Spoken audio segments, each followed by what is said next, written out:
இயக்குனர் லோகேஷ் கனகராஜ் இயக்கத்தில் super star Rajinikanth நடிப்பில் உருவாகி இன்று வெளிவந்துள்ள திரைப்படம் கூலி.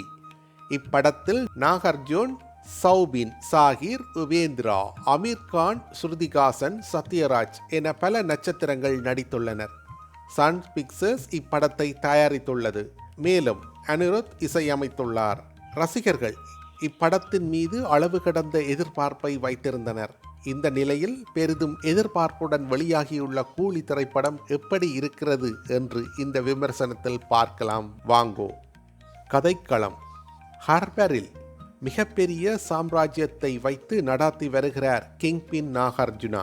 இன்டர்நேஷனல் லெவல் டீலிங், கொலை, கொள்ளை என அனைத்தையும் செய்து வருகிறார். மறுபக்கம் தேவா மான்சன் வைத்து நடத்தி வரும் ரஜினிகாந்த் அவருடைய வாழ்க்கையில் 30 வருடங்களுக்கு முன் மிகப்பெரிய சம்பவம் ஒன்று நடந்துள்ளது.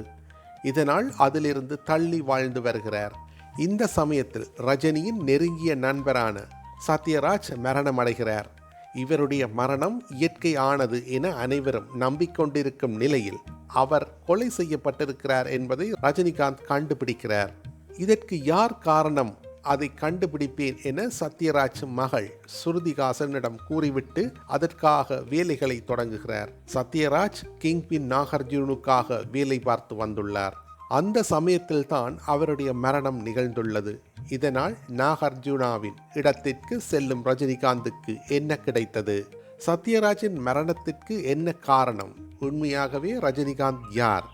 ரஜினிகாந்த் தனது வழக்கமான ஸ்டைலுடன் மாஸாக நடித்துள்ளார். அதில் அவர் எந்த குறையும் வைக்கவில்லை.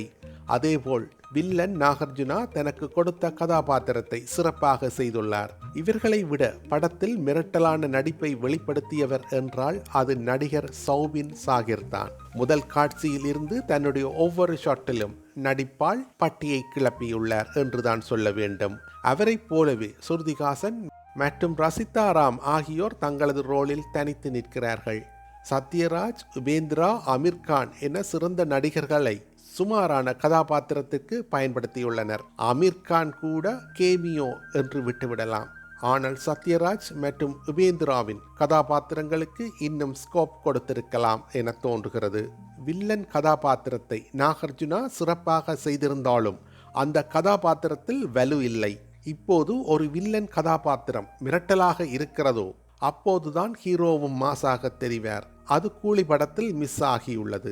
மாநகரம், கைதி, மாஸ்டர், விக்ரம் என திரைக்கதைகளில் எப்போதுமே தரமான சம்பவம் செய்யும் லோகேஷ் கூலி படத்தில் நமக்கு ஏமாற்றத்தை தந்துள்ளார். அதேபோல் படத்தின் நீளம் சற்று சலிப்பை ஏற்படுத்துகிறது.